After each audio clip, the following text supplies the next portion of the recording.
सोरेन को भूलने की आदत है, उससे ज्यादा मोदी जी को भूलने की आदत है। तो टीचर कहती है मोदी जी तुमने इसको अच्छा नहीं मारा, दम से मारो, ये मोहम्मदन है। बताइए आप, और वो बच्चे को मार पीटा जाता है, उसका वीडियो पूरे देश में, पूरी दुनिया में चला गया।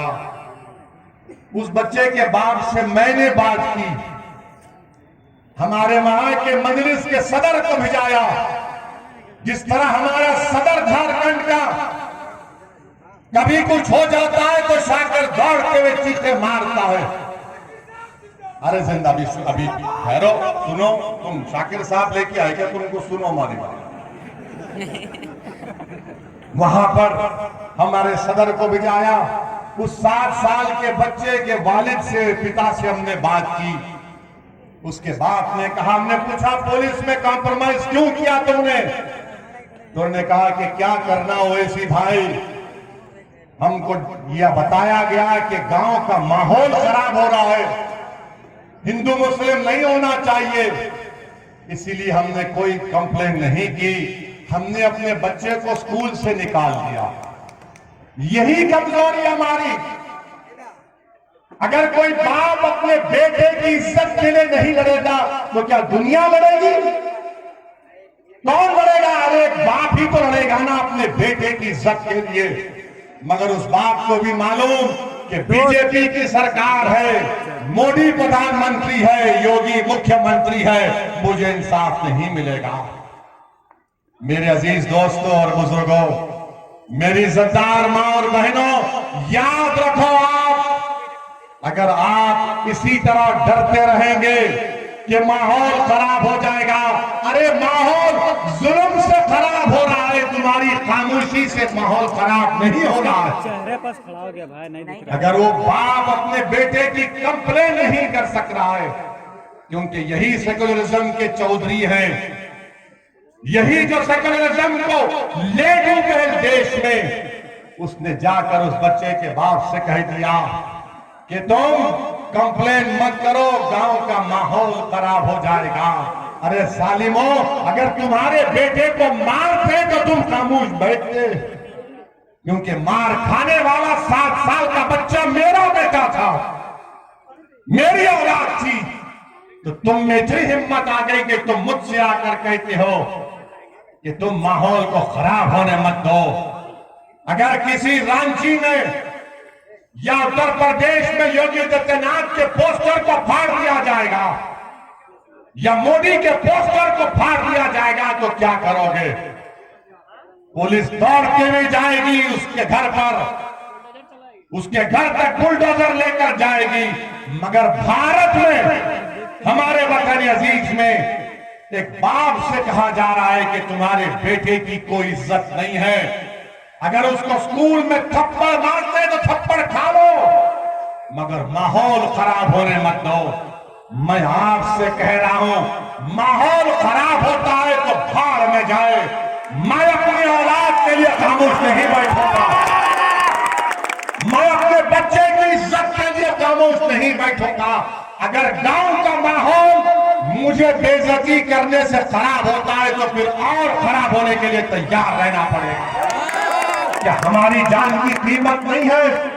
भारत के संविधान में इज्जत फंडामेंटल राइट है, डिग्निटी फंडामेंटल राइट है। इस मुकाम पर हम आ गए, क्यों आ गए? क्योंकि हम सिर्फ वोट डाल रहे हैं, वोट डाल रहे हैं, हम कभी वोट नहीं दे रहे हैं। मेरे अजीज दोस्तों और बुजुर्गों, याद रखो अगर आज आप अपनी ताकत को नहीं समझेंगे, लोग बोलेंगे आपसे अगर मुबीन रजवी कामयाब हो गया तो क्या होगा? मेरे अजीज दोस्तों और बुजुर्गों, अगर एक मुबीन रजवी तुम्हारा विधायक बनकर झारखंड की विधानसभा में जाएगा तो कम से कम मुबीन रजवी की जबान से निकलेगा शमशाद अंसारी जिंदाबाद, शमशाद अंसारी जिंदाबाद। कभी तो कोई लड़ेगा, मगर आज ये कहेंगे अरे एक जीतेगा तो क्या होगा, आप उनसे कहना कि भारत की पार्लियामेंट में 2 MP हैं मजलिस के, और जब 2 में से एक खड़े होकर 6-7 मिनट के लिए भारत की लोकसभा में बोलते हैं तो मोदी से लेके अमित शाह सब परेशान हो जाते हैं कि अब ये क्या बोलने वाला है। अगर हम बोलने की सलाहियत रखते हैं तो आपकी वजह से, आपकी दुआओं की वजह से, आपकी वोट की वजह से, आपकी तारीफ की वजह से, यही तो मेरी ताकत है, यही तो मेरी ताकत है और अल्लाह का करम है, सदका नबी करीम सल्लल्लाहु अलैहि वसल्लम का। मगर आज आप खामोश बैठते रहेंगे तो फिर याद रखिए कोई आसमान से नहीं आने वाला है। और आपको हम बताना चाह रहे हैं कि अब तो ट्रेन में वो यहीं पर था, शायद वो खबीस शैतान जिसने गोली मारी वो झारखंड के रेलवे स्टेशन में था शायद, बहरहाल कहीं भी था। वो नाम पूछकर रेलवे में गोली मारता है। एक हैदराबाद का लड़का है, नौजवान बीवी है, 3 बच्चे हैं, उसको गोली मार दी, चेहरे पे दाढ़ी है, वो तड़प रहा है उसके पैरों के पास और ये तकरीर कर रहा है कि अगर भारत में रहना है तो योगी और मोदी को वोट देना पड़ेगा। मैं उन गोली मारने वालों से कहूंगा कि सारी दुनिया की गोलियां खत्म हो जाएंगी, हम मरने तैयार है मगर किसी बात से नहीं डरेंगे। हम अपने मतलब पर, अपने मकसद के तहत, अपनी मोहब्बत की बिना पर वोट देंगे। अरे तुम गोली मार कर हमको शहीद करके तुम कह रहे हो, याद रखो तुम जालिम हो, तुम्हारा जुल्म खत्म होगा। तुम अगर समझ रहे हो कि इख्तिदार में मोदी है तुमको कुछ नहीं होगा, अरे इख्तिदार तो अल्लाह का है, इख्तिदार तो अल्लाह का ही रहेगा, सुबह क़यामत तक इंसानों का इख्तिदार नहीं रहता। अगर इख्तिदार इंसानों का होता तो बादशाहों के महल वीरान नहीं होते। अगर इख्तिदार इंसानों का होता तो सल्तनतें बर्बाद नहीं होती हैं। हाँ, हमारा सुल्तान मोहम्मद सल्लल्लाहु अलैहि वसल्लम है, ताजदार मदीना है, इख्तिदार उसका रहने वाला है, अल्लाह का। आज जो लोग नाम लेकर हमको गोली मार रहे हैं या हमारी जाने ले रहे हैं, सुन लो, तुम्हारे पास भी इख्तिदार नहीं रहेगा, तुम्हारे पास से भी इख्तिदार जाएगा। अल्लाह इंसाफ करेगा।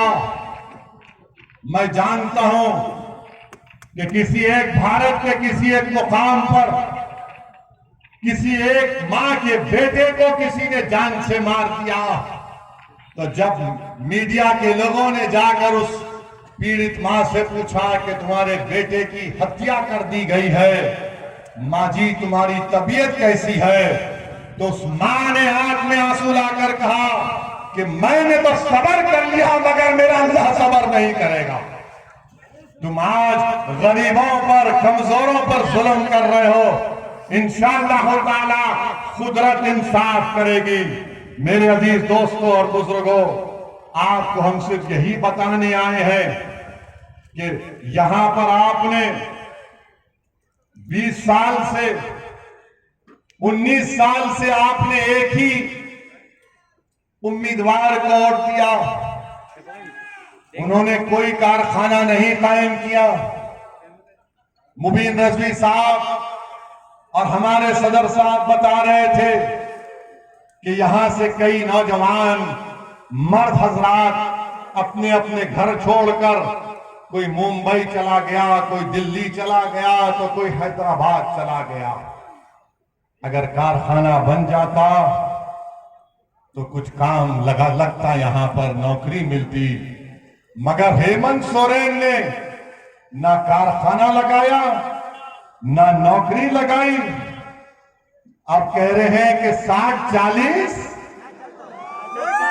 हेमंत सोरेन 60-40 कह रहे हैं, तो आपने अच्छा नारा लगाया था, क्या कहा? 60-40 नहीं चलतो, 60-40 नहीं चलतो। तो हेमंत सोरेन को 40 दीजिए, 60 हमको देकर इनको कामयाब करिए, तभी इनका दिमाग हल्का होगा। अरे ये आदिवासी प्रदेश है, आप ये कह रहे हैं कि 60-40? हेमंत सोरेन, कौन आपको कह रहा है ये सब बातें? क्या आप अपनी बर्बादी को दावत दे रहे हैं? अरे ये गरीब प्रदेश में आप यहां के लोगों को नौकरी देने के बजाय आप कह कुछ और ही कह रहे हैं। मुझे बड़ा अफसोस हुआ कि जब मैं ये देखा, क्या देखा मैंने कि हेमंत सोरेन कह रहे हैं कि संस्कृत यूनिवर्सिटी बनाएंगे। अच्छा, संस्कृत यूनिवर्सिटी, संस्कृत बोलने वाले 24,280 है लोग हैं।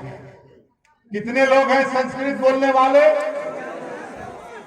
हेमंत सोरेन 24,000 लोगों के लिए यूनिवर्सिटी और पूरे जिले के 21 लाख लोगों के लिए खाली 25 स्कूल, और आप इसलिए वोट देंगे? आप इसलिए वोट देंगे? अब नहीं मालूम तुम 4 तारीख 5 तारीख को जाके क्या करोगे, नहीं मालूम। नहीं, अभी सुनो, सुनो, अभी हमारे यहां से जाने के बाद हजरत इबलीस के पूरे साथी आप तक भाग कर आएंगे। ये बड़ा जज्बाती बयान देकर गया, तुम इसकी बातों में नहीं आना, हम सब कर देंगे। याद रखो, आप आज के बाद जेएमएम और कांग्रेस के लोग आपके घर के अतराफ फिरेंगे, ए बाबा भीख दे देना, एक भीख और दे देना।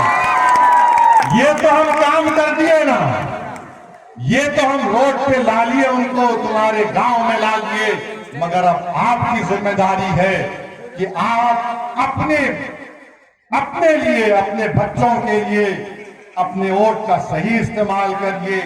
हम हेमंत सोरेन साहब से पूछना चाहते हैं कि झारखंड में 170 जबानें बोली जाती हैं। कौन सी जबानें हैं? कोरथा, संथाली, हिंदी, बंगाली, उर्दू, मगधी, हो, सदन, ओरायन, मुंदारी, ये सब जबानें। अरे इनके यूनिवर्सिटी खोल देते आप, इनकी यूनिवर्सिटी खोल देते हेमंत सोरेन। इतने पैसे आपके ने कहां से आ गए? खैर, बहरहाल मेरे अजीज दोस्तों और बुजुर्गों, आपको हम बताना चाह रहे हैं कि जिस प्रदेश से हम आते हैं, हमने वहां पर हमारा कोई मंत्री नहीं है।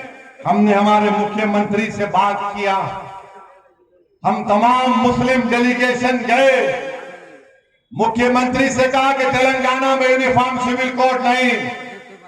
मुख्यमंत्री ने कहा बिल्कुल नहीं आएगा, हम ताई नहीं करेंगे। फिर हमने मुख्यमंत्री से कहा कि हमारे सेक्रेटेरिएट में, हिंदी में सेक्रेटेरिएट क्या बोलेंगे, मंत्रालय, सचिवालय, वहां पर मस्जिद को शहीद कर दिया गया था। आज तेलंगाना में हुकूमत ने ही मस्जिद को बनाया, नई मस्जिद को बनाया, मुख्यमंत्री आए तो हमने मुख्यमंत्री से कहा, मुख्यमंत्री जी आप भी कुछ बोलिए। तो हमारे मुख्यमंत्री ने उस मस्जिद को बनाया। क्यों बनाया? क्योंकि वो भी सेकुलर है, वो जानते हैं कि यहां पर तेलंगाना के लोगों में बीजेपी और कांग्रेस की चापलूसी और इनकी कम्युनलिज्म पसंद नहीं है। आपको मालूम, तेलंगाना में वहां की सरकार हर विधानसभा में, 119 विधानसभा में, एक विधानसभा में मेरे ख्याल से 480 लोगों के दरमियान में एक आदमी को 1 लाख रुपए दिए जा रहे हैं। एक आदमी को 1 लाख रुपए गवर्नमेंट में ऑनलाइन अप्लाई करो। हर विधानसभा में 400 से 800 के दरमियान में एक एक अल्पसंख्यक समाज के मुसलमान को 1 लाख रुपए दिए जा रहे हैं। अरे वाह वाह, तो खाली मुशायरा नहीं हो रहा। 5 तारीख को जाके वाह बोल के पतंग के बटन दबाओ। और फिर आपको बताना चाह रहे हैं, हमने सरकार से बातचीत की, हमारे मुख्यमंत्री से, उनका नाम के चंद्रशेखर राव है। हमने उनसे कहा